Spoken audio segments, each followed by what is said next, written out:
Uma boa noite a todos que estão aqui na Casa Espírita. Uma boa noite a todos aqueles que estão nos assistindo através do Facebook e mais tarde através do YouTube. Que Deus, nosso Pai, Senhor, nas nossas vidas, abençoe os nossos propósitos. Abençoe a nossa reunião. Que ela possa ser benéfica a todos nós que estamos aqui e que estamos assistindo de casa. Que Jesus possa ser sempre o nosso modelo e guia, o amigo incondicional das nossas vidas, que disse que estaria conosco até o consumar dos séculos e que nós deveríamos buscá-lo nos momentos de aflição. Que Ele esteja sempre conosco. Que os bons espíritos possam nos inspirar, nos intuir, nos proteger, nos amparar, nos ajudar para que nós possamos fazer as melhores escolhas, caminhar pelos caminhos de Deus todos os dias da nossa vida. Então, com essas palavras, nós damos aberta a nossa reunião para a noite de hoje. Antes de entrar no assunto da noite de hoje, vou fazer uma pequena introdução do Espiritismo, porque sempre chegam pessoas na Casa Espírita que estão vindo pela primeira vez. E uma das primeiras notícias que nós devemos passar para as pessoas é que nós somos espíritos e temos um corpo. O corpo nosso é uma roupa que envelhece, que perde o tônus vital e um dia morre, um dia para de funcionar. Então o Espiritismo mostra que nós somos imortais, nós não vamos morrer nunca.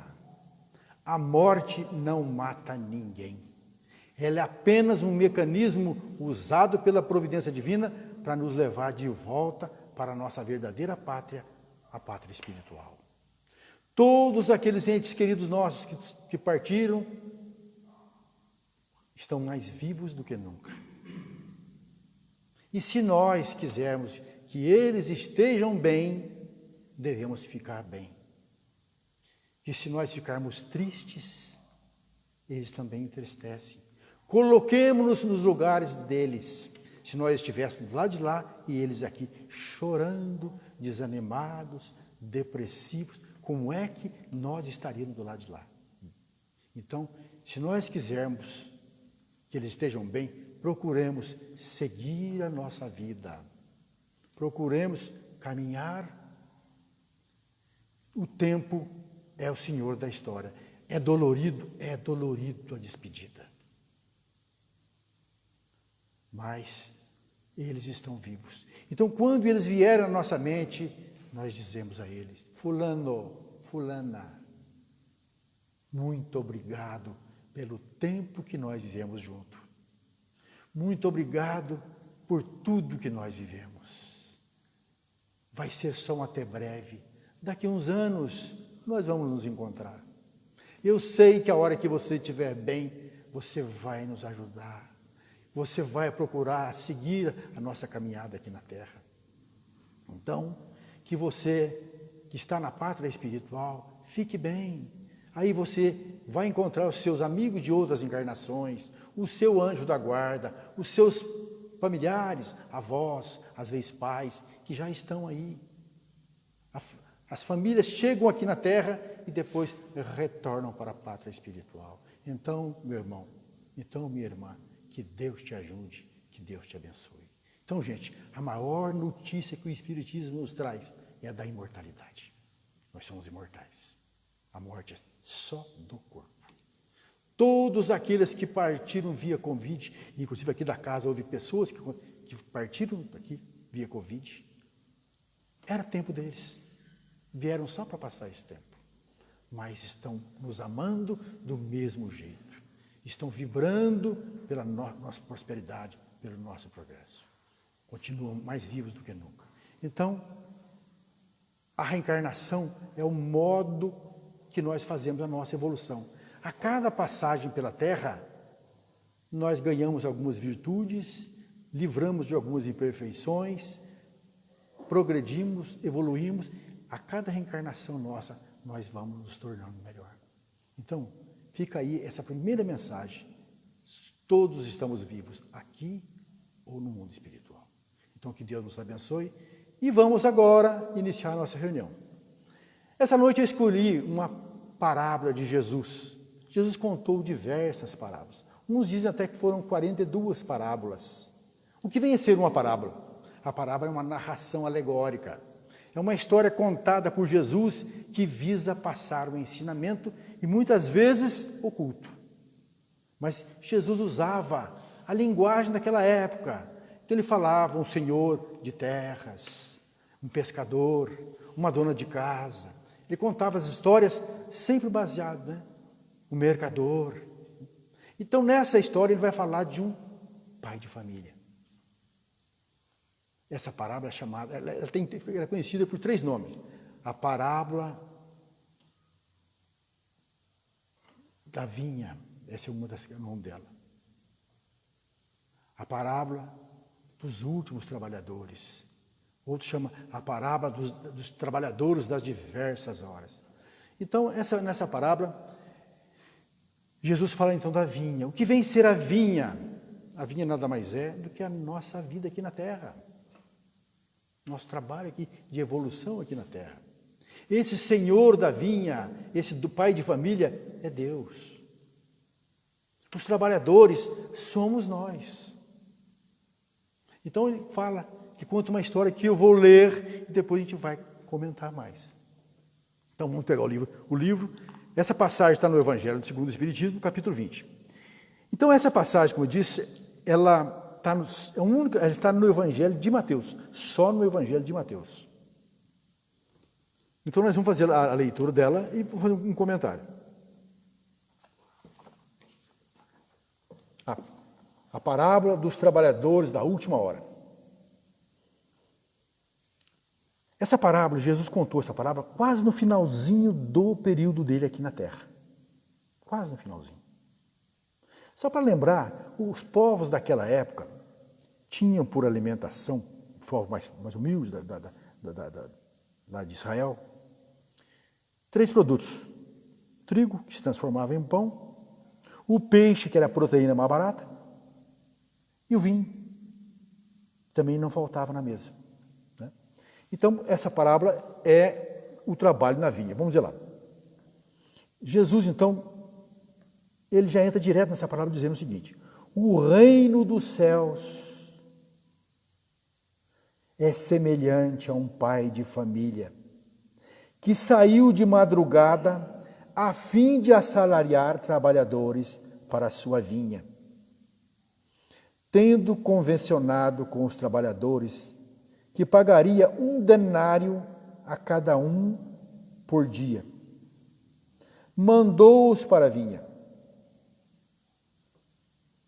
Saiu de novo à 3ª hora do dia, e vendo outros que se conservavam na praça sem fazer coisa alguma, disse-lhes: ide também vós outros para a minha vinha, e vos pagarei o que for justo.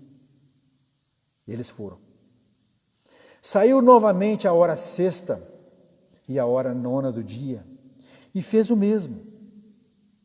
Saindo mais uma vez à hora 1/10, encontrou ainda outros que estavam desocupados, aos quais disse: por que permaneceis aí o dia inteiro sem trabalhar?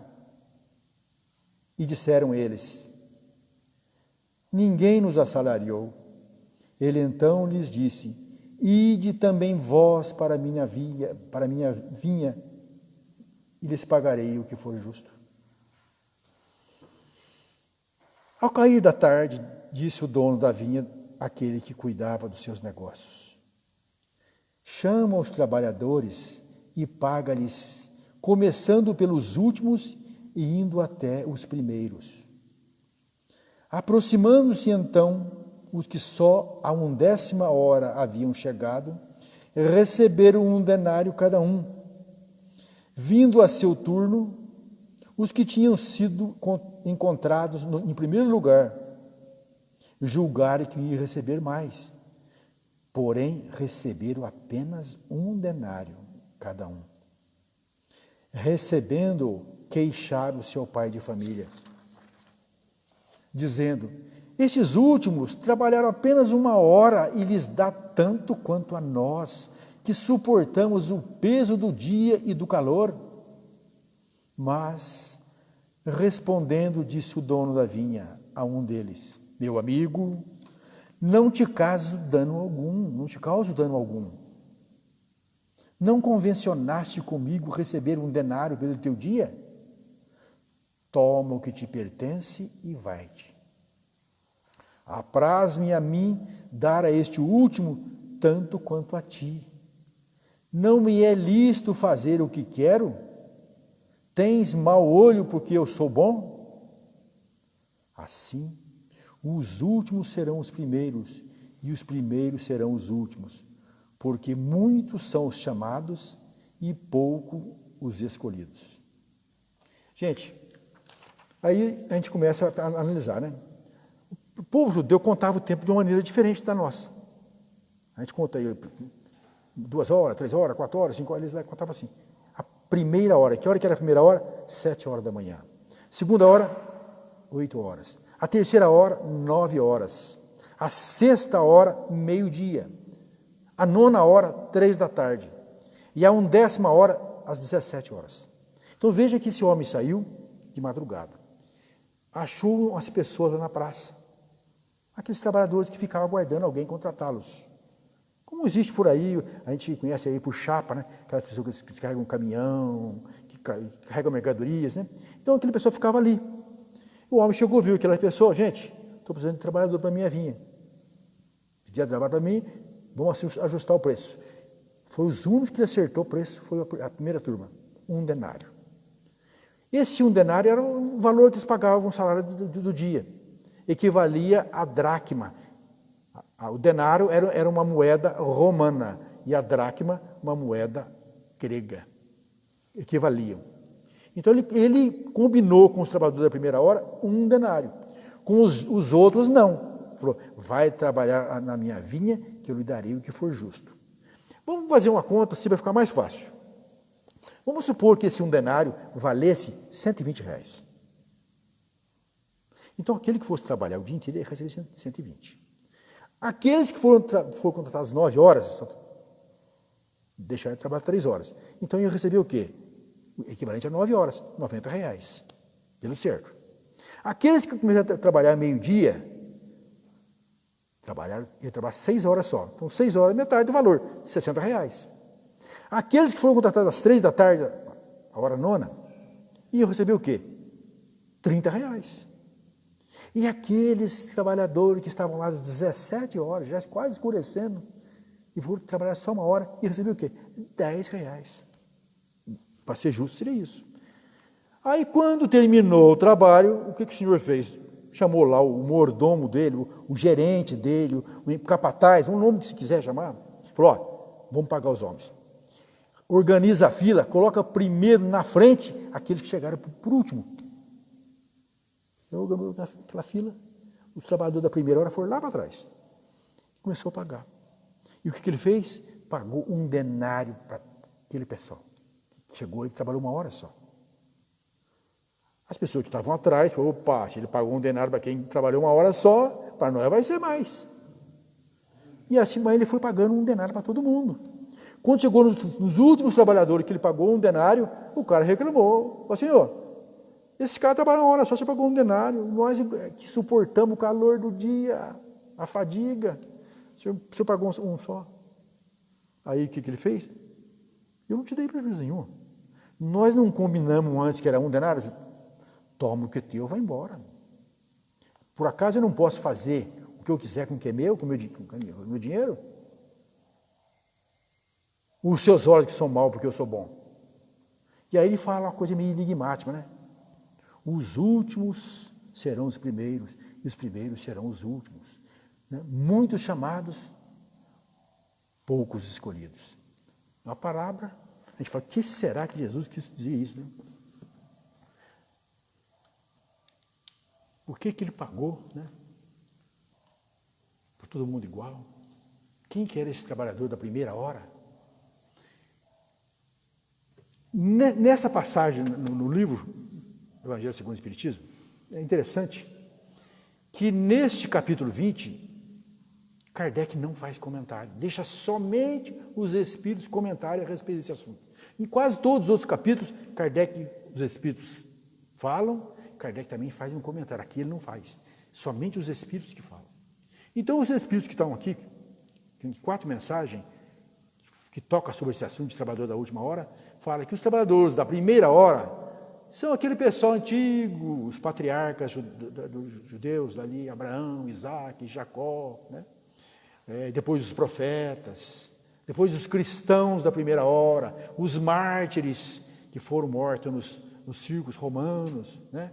Os sábios, né? Os filósofos, os protestantes, os católicos.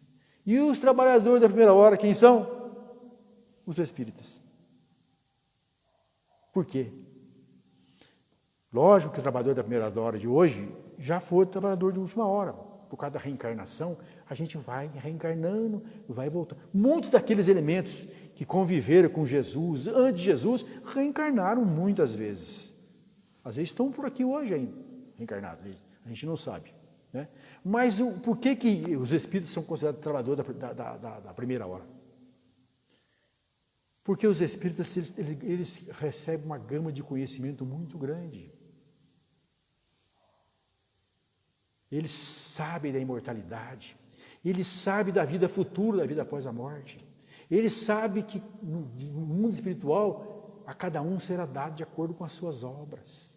Eles sabem que aqui na Terra tem uma lei chamada lei de causa e efeito. Tudo que a gente faz tem consequência. Que existe uma lei de progresso, que a gente está aqui para evoluir, progredir. Então, recebe uma gama muito grande de conhecimento. E pode usar isso aí em benefício próprio e em benefício dos outros. Ajudar as pessoas. Com a sua honestidade, com a sua paciência, com a sua tolerância. Quantas pessoas que estão no mundo hoje, que não sabem a finalidade da vida. Por que eu vivo? Por que eu vim para cá? Por que Deus me colocou no mundo? Tem gente que até fala o seguinte, né? Eu não pedi para nascer. Pediu, implorou. Todos querem vir para cá. Porque querem evoluir. E aqui é o lugar que nós vamos colocar em prática o que nós aprendemos lá no mundo espiritual e nas outras vidas. É aqui que nós vamos nos acertando, vamos resgatando as faltas do passado. Aqui que nós vamos crescendo espiritualmente. Então, nós pedimos sim. Nós pedimos. Então, somos trabalhadores da última hora, né? Da última hora, porque nós já passamos por tudo, por todas as outras vivências.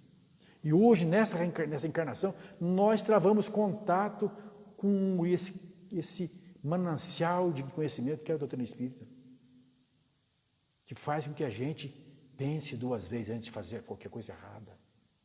A gente sabe, a gente passa a entender os ensinamentos de Jesus, quando ele fala que nós devemos perdoar sempre.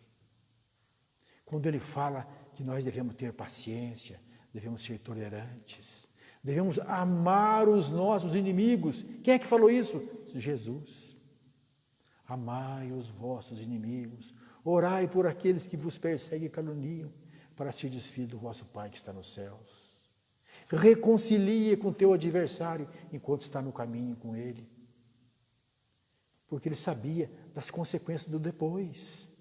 Quando nós não perdoamos, nós ficamos cercados de energia ruim. Nós abrimos portas para ser influenciados por espíritos maus. Nós abrimos porta para as doenças quando nós não perdoamos. Quando nós voltamos para o mundo espiritual, às vezes os nossos inimigos, a quem nós prejudicamos, estão lá nos esperando. Quando nós reencarnarmos outras vezes, vamos reencarnar às vezes juntos com os inimigos. Por isso nós olhamos nas famílias e vemos pessoas que têm os filhos complicados, indisciplinados, viciosos. Muitas vezes aquele inimigo do passado, hoje vem à nossa casa como filho. Então o Espiritismo nos passa tanto conhecimento que muda a cabeça da gente. Faz com que a gente faça a chamada reforma íntima ou transformação moral. Faz com que a gente procure melhorar, não virar santo, não tem jeito, porque a natureza não dá salto, mas a gente vai melhorando dia a dia. Dia a dia nós vamos melhorando. Então essa palavra nos mostra que Deus nos dá oportunidade sempre, que não pode existir inferno eterno, castigo eterno. E como é que Deus nos dá a oportunidade? Através das reencarnações. A gente vai voltando, vai resgatando, vai aprendendo, vai ganhando habilidades, vai evoluindo, vai melhorando através das reencarnações. Essa palavra nos mostra que para Deus, todos nós valemos um denário. Todos nós temos um valor para Deus. Aquele elemento que está lá naquela lata, naquela cesta de lixo lá, catando alguma coisa para vender ou para comer, é nosso irmão, é filho de Deus também. Para Deus ele tem o mesmo valor. Ele está passando por uma situação tormentosa que muitas vezes ele escolheu. Mas ele é filho de Deus e vai ter oportunidade de... Deus está sempre nos chamando. Como chamou esses trabalhadores a primeira hora, a terceira hora, a sexta hora, a nona hora, a 19ª hora. Deus está sempre nos chamando, sempre nos dando oportunidade. Então, essa parábola, ela nos mostra que Deus cuida de nós. Por que muitas pessoas hoje estão com ansiedade, com depressões? Porque não procuram espiritualidade. As pessoas hoje correm atrás, às vezes, da prosperidade material, mais uma casa, mais um carro, mais um apartamento na praia, e esquece que estão aqui de passagem.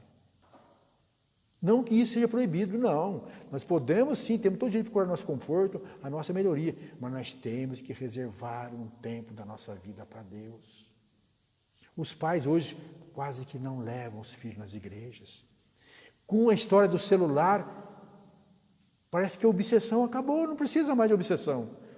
Os espíritos inferiores que viviam nos prejudicando, nos influenciando, nem precisa mais. As pessoas ficam com o celular, às vezes o dia inteiro com o celular. As crianças.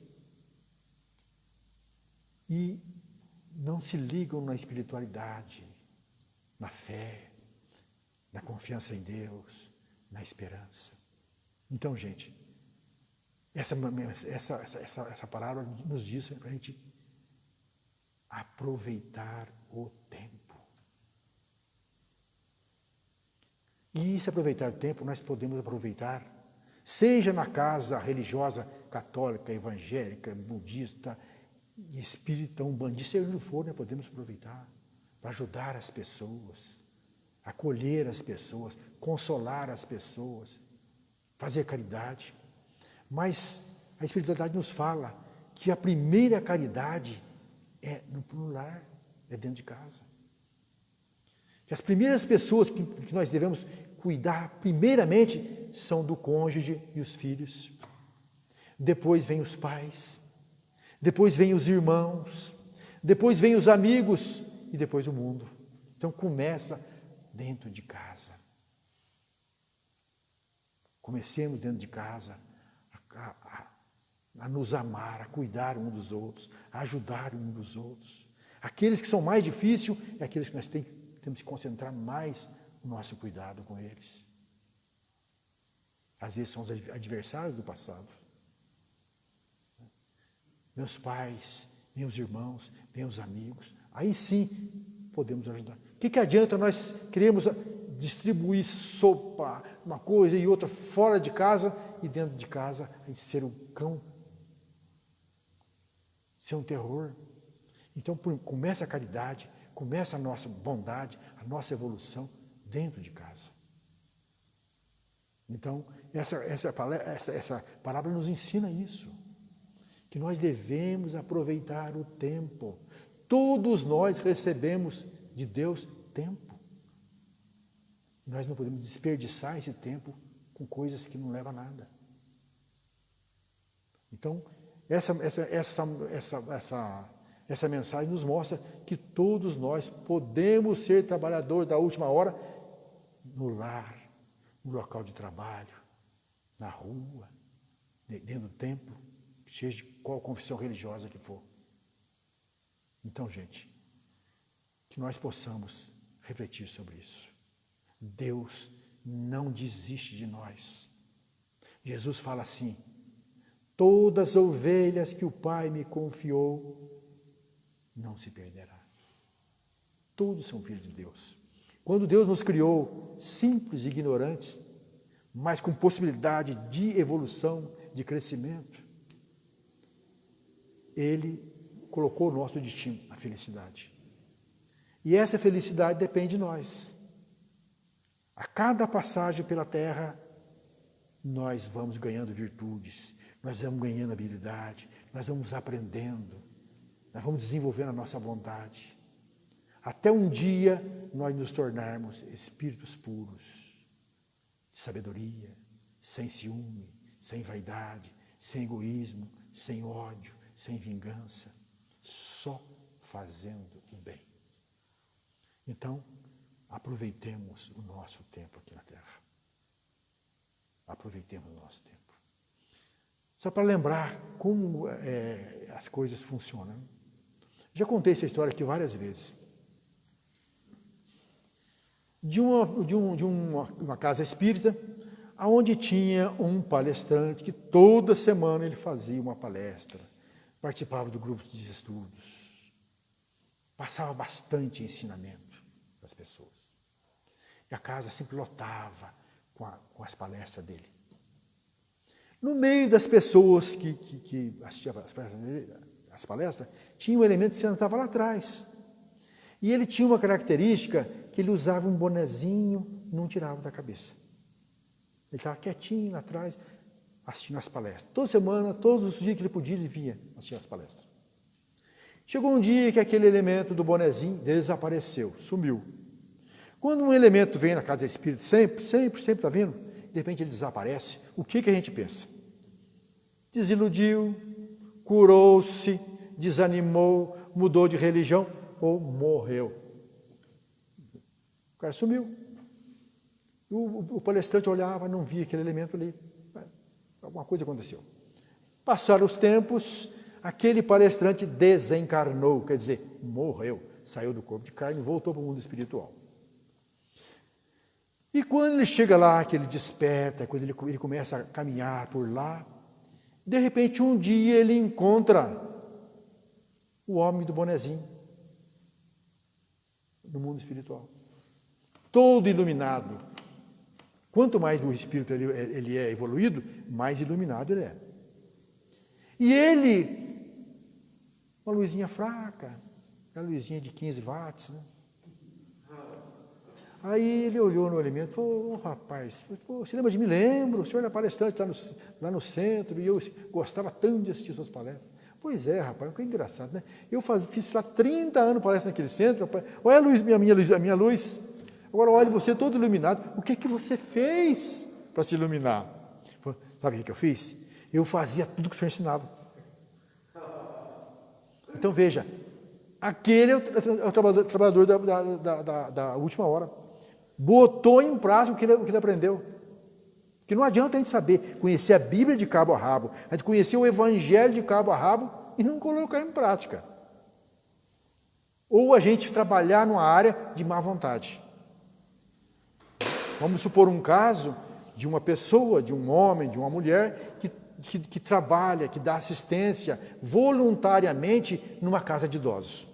Então, até eu vi uma história dessa, de uma mulher que trabalhava, dava assistência gratuitamente, um dia por semana, num lar de idosos. Ela ia lá, ajudava a fazer comida, limpar chão, dar banho nos idosos, dar remédio, colocar comida na boca. Passou 40 anos lá fazendo isso. E, de repente, desencarnou, como acontece com todo mundo. E foi para o mundo espiritual.